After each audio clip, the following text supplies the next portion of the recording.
서울 변두리 낡은 다세대 주택 2층. 햇살도 제대로 들지 않는 작은 방에서 박선희는 거울 앞에 서 있었다. 50 중반의 나이에도 곧은 어깨를 유지하고 있지만 손목과 손가락 마디마디에 새겨진 바느질의 흔적들이 그녀의 삶을 말해주고 있었다. 내가 저 사람들 앞에 서도 괜찮을까? 선희는 한복 저고리의 매무새를 몇 번이고 다시 고쳤다. 진한 남색 저고리에 회색 치마. 어머니에게서 물려받은 유일한 정장 한복이었다. 20년 넘게 입어온 옷이지만 관리를 잘해서인지 아직도 단정해 보였다. 하지만 오늘 만날 사람들 앞에서는 어떨까? 강남의 중견건설사 집안이라니. 거울 속 자신을 바라보며 선희는 깊은 한숨을 내쉬었다.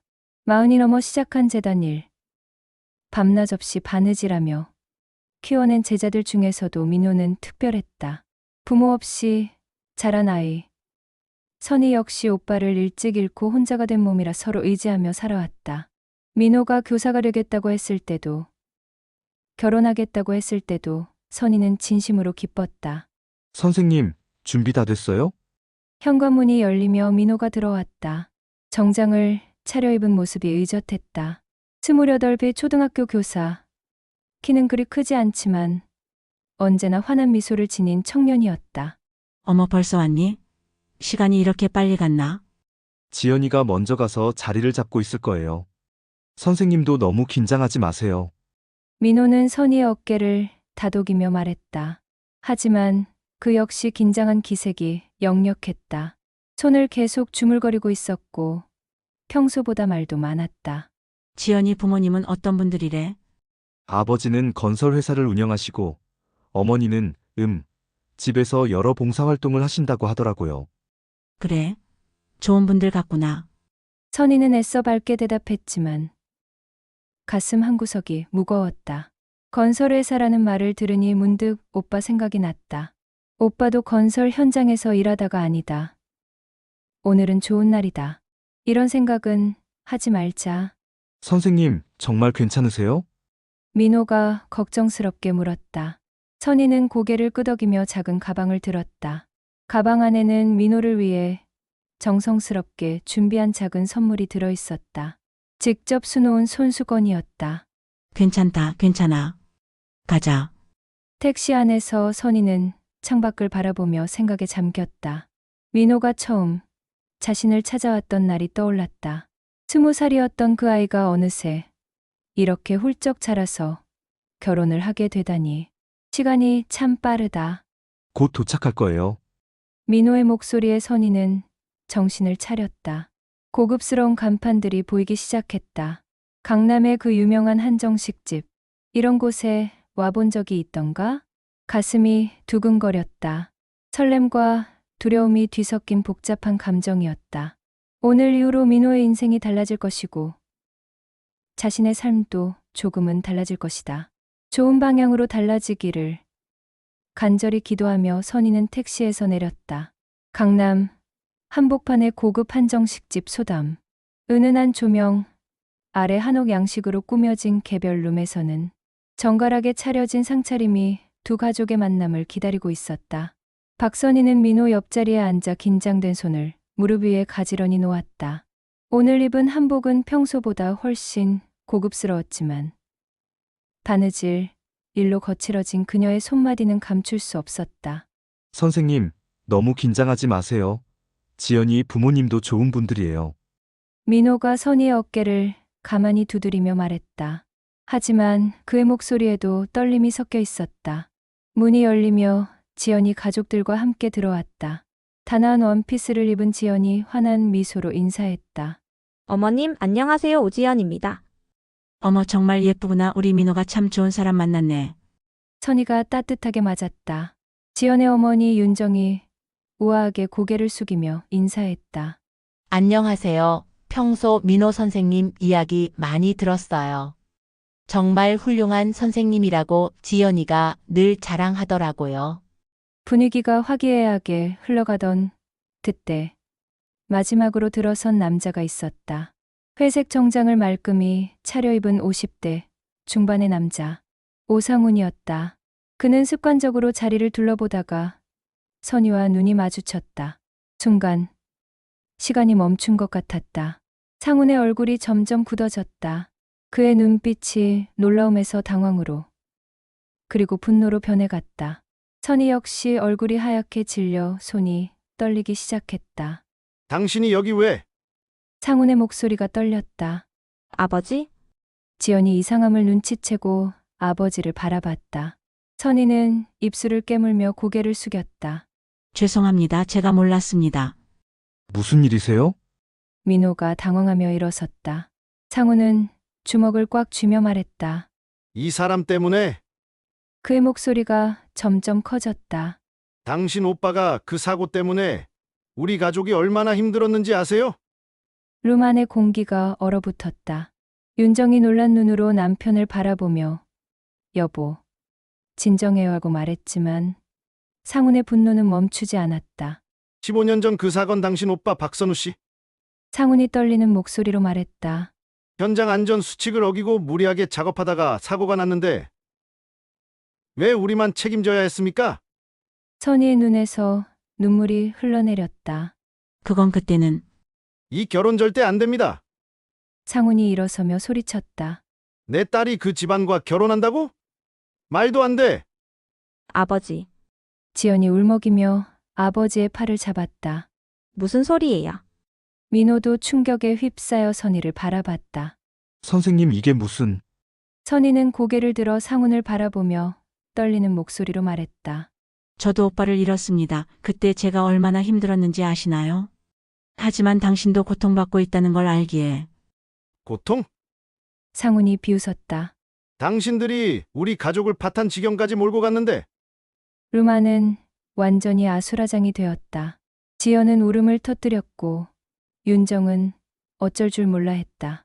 민호는 절망적인 표정으로 선희와 상훈을 번갈아 바라봤다. 결국 상견례는 최악의 결말로 끝났다. 상훈은 가족들을 이끌고 자리를 박차고 나갔고 선희는 민호는 서로 노려보기만 할 뿐 아무런 대우다 오가지 않았다. 그 누구도 예상하지 못한 과거의 그림자가 두 젊은 연인의 앞길을 가로막고 선 것이었다. 상견례가 끝난 후 민호는 아무 말 없이 집을 나섰다. 지연이 뒤따라 나왔지만 그는 발걸음을 멈추지 않았다. 민호야, 잠깐만. 지연아, 미안해. 지금은 혼자 있고 싶어. 민호의 목소리는 쉬어 있었다. 그가 그토록 존경하는 선생님과 사랑하는 사람의 아버지 사이에 그런 끔찍한 과거가 있었다니. 어떻게 받아들여야 할지, 무엇이 옳은 건지 알 수가 없었다. 학교 기숙사로 향하는 길. 민호의 머릿속은 복잡했다. 선희 선생님의 떨리는 손, 상훈 씨의 분노에 찬 눈빛, 그리고 지연의 당황한 표정이 계속 머릿속을 맴돌았다. 도대체 앞으로 어떻게 되는 걸까? 민호는 사흘 동안 학교 연구실에서 나오지 않았다. 지연이 찾아와도 만나지 않았고 선희의 전화도 받지 않았다. 그는 책상에 머리를 묻고 끝없이 생각했다. 연구실 창밖으로 보이는 교정은 여전히 평온했지만 민호의 마음은 폭풍우가 몰아치는 것 같았다. 커피컵은 식어가고 시계바늘은 무심히 돌아갔다. 따지고 보면 선생님과 지연이 아버지 둘 다 잘못이 없어 하지만 그때 연구실 문이 조심스럽게 열렸다. 지연이었다. 민호야, 이제 그만 나와. 우리가 이야기해야 할 것들이 있어. 지연아, 민호가 고개를 들었다. 지연의 눈은 빨갛게 부어 있었다. 우리 아빠도 선희 선생님도 모두 힘들어하고 계셔. 특히 선생님은 자신 때문에 우리가 헤어질까봐 며칠째 잠도 못 주무시고 계셔. 그날 밤 늦게 민호는 마지막 정리를 위해 연구실에 남아 있었다. 지연도 그를 기다리며 곡도 의자에 앉아 있었다. 오후 11시경 아래층 실험실에서 원인 모를 화재가 발생했다. 낡은 전기 배선에서 시작된 불은 순식간에 건물 전체로 번져나갔다. 불이야, 빨리 대피해. 복도의 화재 경보음이 울려 퍼졌다. 민호는 서둘러 연구실 문을 열었지만 이미 복도는 짙은 연기로 가득했다. 지연아, 지연아 어디 있어? 민호는 연기에 휩싸인 복도에서 지연을 찾아 헤맸다. 지연은 화장실 근처에서 연기에 질식해 쓰러져 있었다. 지연아, 정신 차려. 민호는 지연을 부축해 비상계단으로 향했다. 하지만 계단까지 가는 길에 두 사람 모두 농축된 유독가스에 중독되어 의식을 잃고 말았다. 새벽 2시 대학병원 응급실. 선희는 급히 달려와 응급실 문 앞에서 발을 동동 굴렀다. 간호사로부터 연락을 받고 택시를 타고 온 길이었다. 민호는 어떻게 됐어요? 제발. 그때 응급실 문이 열리며 상훈과 윤정 부부가 나타났다. 상훈의 얼굴은 창백했고 윤정은 눈물을 글썽이고 있었다. 상훈은 선희를 보자 다시 분노가 치밀었다. 당신 때문이야. 당신 때문에 우리 딸이. 여보, 그만해요. 윤정이 상훈의 팔을 잡았다. 의사가 나와서 설명했다. 두 분 모두 연기 흡입으로 인한 중독 증상이 있지만 생명에는 지장이 없습니다. 며칠 입원 관찰하면 회복될 것 같습니다. 선희와 상훈은 안도의 한숨을 쉬었지만 서로를 바라보는 눈빛은 여전히 차갑기만 했다. 응급처치가 끝나고 아이가 병실로 옮겨진 후 복도에는 무거운 침묵이 흘렀다. 상훈이 먼저 입을 열었다. 이 모든 게 당신 때문이야. 당신이 없었다면 우리 아이들이 이런 일을 당하지 않았을 텐데. 저도 마음이 아파요. 선희의 목소리가 떨렸다. 민호가 제겐 아들 같은 아이예요. 그래? 그럼 당신 오빠처럼 우리 가족을 망치려고? 그만해요. 윤정이 끼어들었다. 지금 중요한 건 두 아이들이에요. 어른들의 과거 때문에 아이들의 미래를 망칠 수는 없어요. 상훈은 주먹을 꽉 쥔 채 벽에 기댔다. 오랫동안 억눌러온 분노와 죄책감, 그리고 딸을 향한 걱정이 뒤섞여 그의 마음을 짓눌렀다. 선희도 복도 의자에 주저앉아 고개를 숙였다. 그녀의 어깨는 작게 떨리고 있었다. 병원 복도의 형광등 아래 두 가족은 각자의 상처를 안고 긴 밤을 맞았다. 병원 복도는 소독약 냄새와 긴장감으로 가득했다. 응급실 앞에서 선희는 의자에 몸을 맡긴 채 두 손을 꼭 쥐고 있었다. 바느질로 굳어진 손마디가 하얗게 떨리고 있었다. 선생님, 환자분들은 안정을 찾았습니다. 다행히 생명에는 지장이 없어요.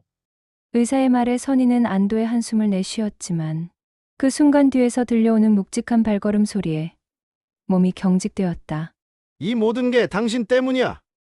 상훈의 목소리가 복도에 울려 퍼졌다. 그는 양복 재킷을 벗어 손에 든 채 붉어진 얼굴로 선희를 노려보고 있었다. 우리 지연이가 왜 이런 일을 당해야 해?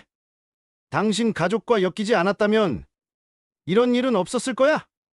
선희는 천천히 고개를 들었다. 그녀의 눈에는 깊은 슬픔이 고여 있었지만 동시에 오랜 세월 참아온 아픔이 배어 있었다. 상훈 씨, 선희의 목소리는 떨렸지만 단호했다. 나도 잃은 게 있어요. 내 오빠도 그 사고로. 그 얘기 또 하려고?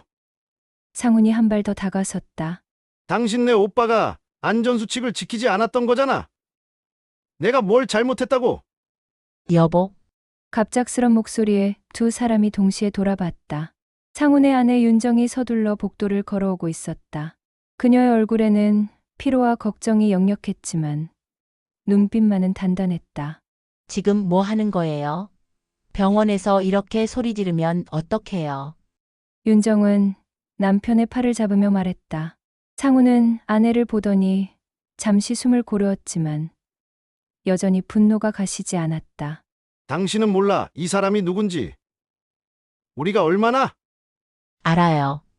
윤정의 말이 상훈의 말을 끊었다.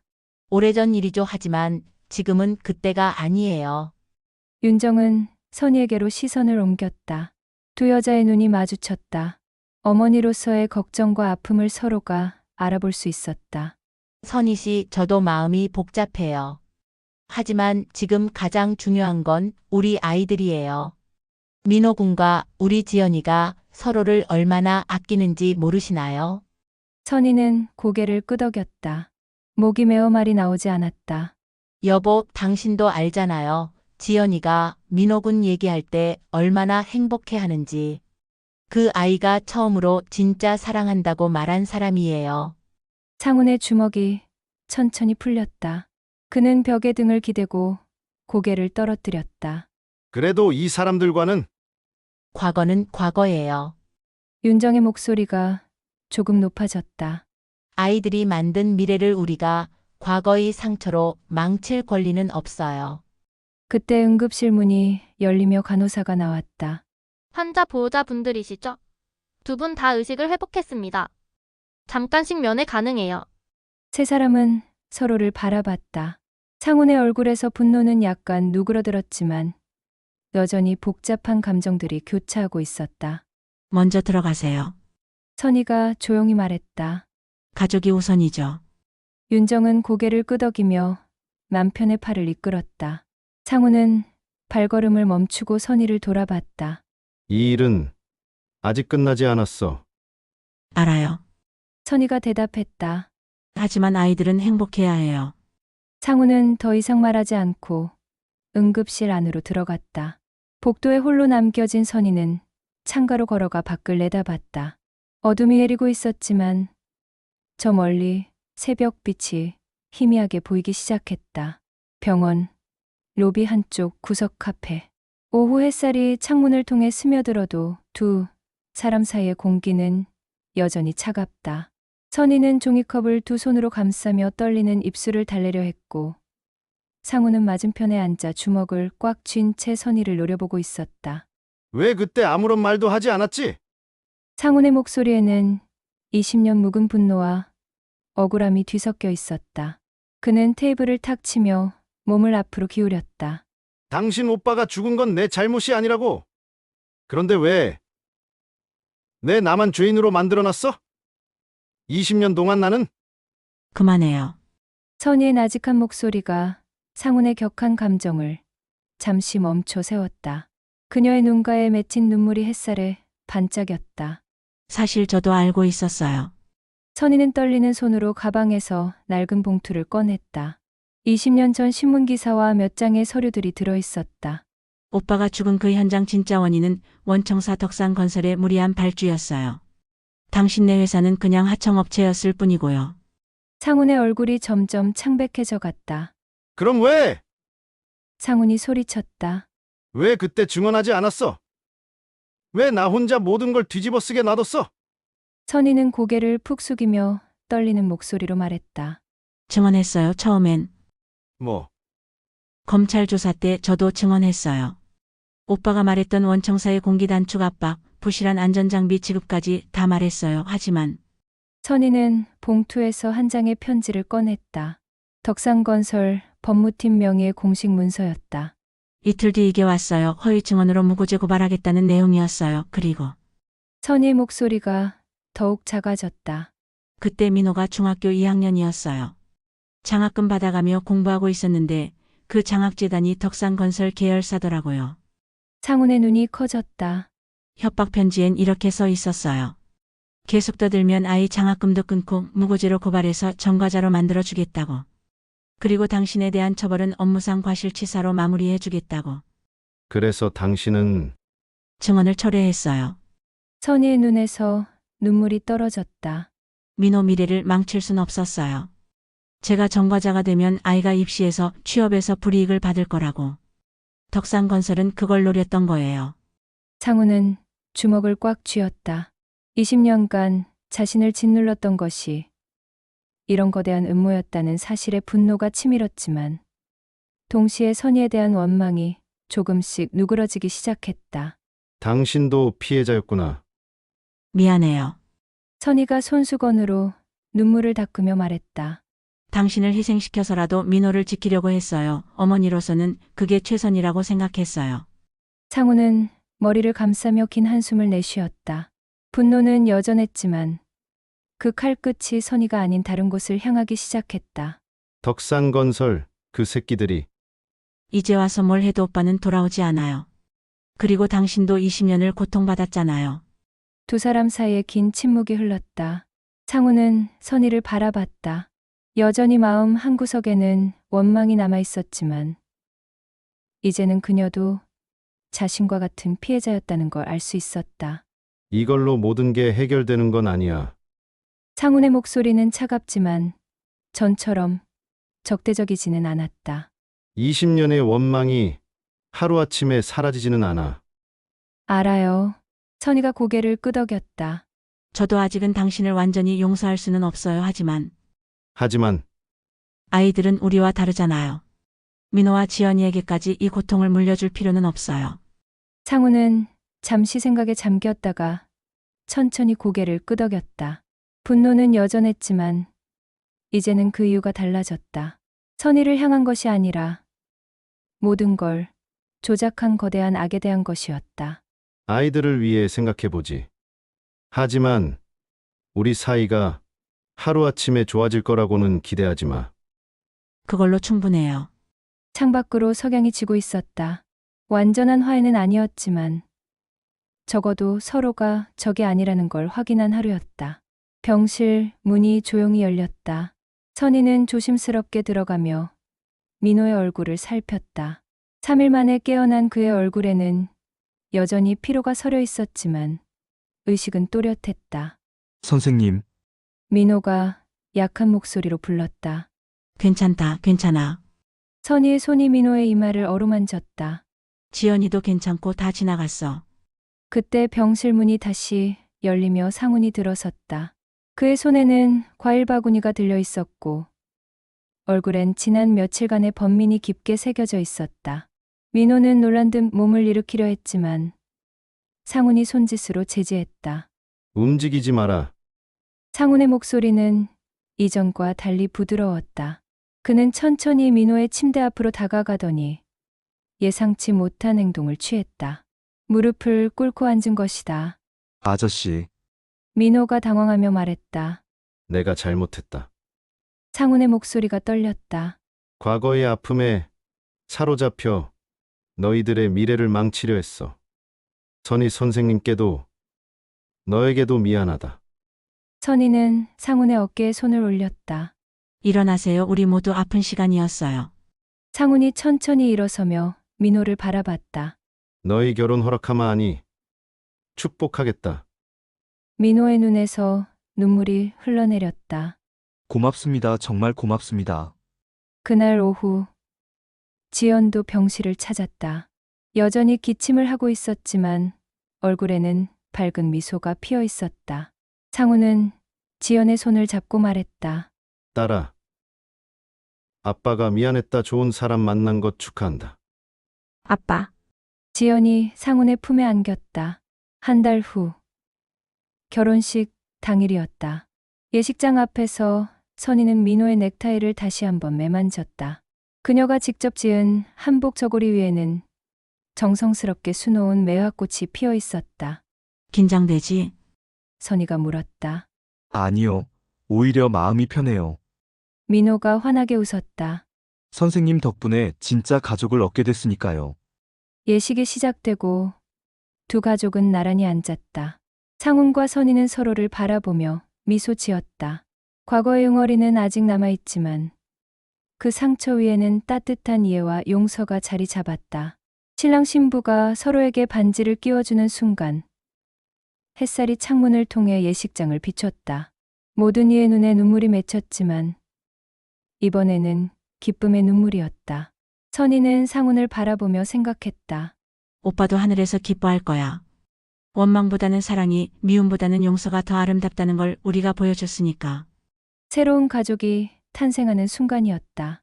과거의 상처는 치유되었고 미래를 향한 희망이 모두의 마음에 피어올랐다.